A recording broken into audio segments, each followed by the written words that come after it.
Hmm.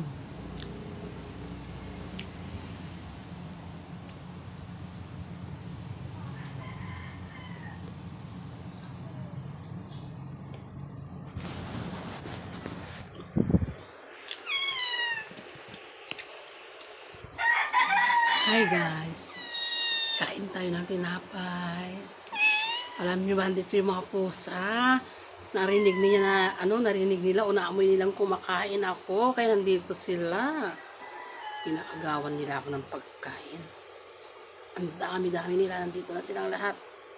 Ayoko magbigay, pagkain ko lang ito.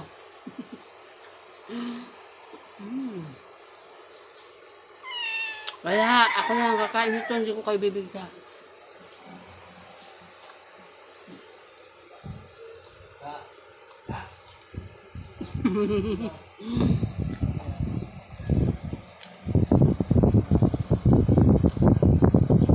Aba, gusto akong halikan ng pusa ko.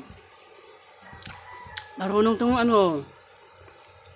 itong sa akin manlambing-lambing para lang mabigyan ng pagkain. Ano itong kinakain ko? Ano ba tawag? Hupya? Hupya atay? Hupya.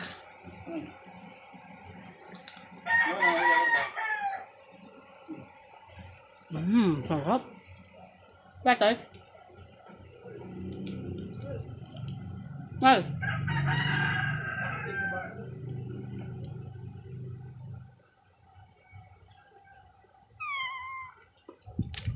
Sarap.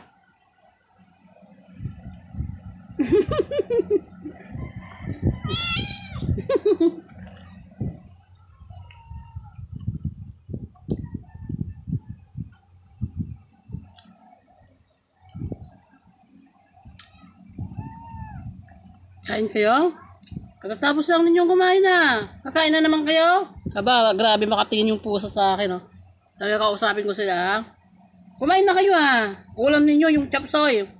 Hindi nyo pa nga naubos kinakain ninyo, eh. Talagang nakikinig sila sa sinasabi ko, ha.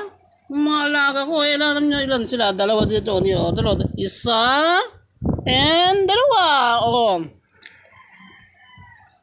Alam niyo ba guys, pag kinakausap ko itong mga alaga kong ito, talagang pinapakinggan naman nila ako, tinitignan nila ako.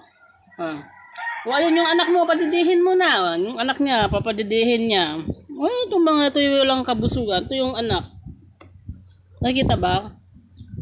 Kulay black kasi yung kulay niya, kaya hindi makita. Medyo madilim kasi dito sa kwarto namin guys. No? Dito lang ako sa loob. Doon na kayo sa labas. Punta niyo yung pagkain ninyo, hindi nyo pa nauubos. Binigyan ko sila ng pagkain nila na kanin, ulam nila chapsoy. Hindi naman nila inuubos. Ang inulam lang o kinain lang nila yung ulam. So yun lang guys. Nauhaw ako.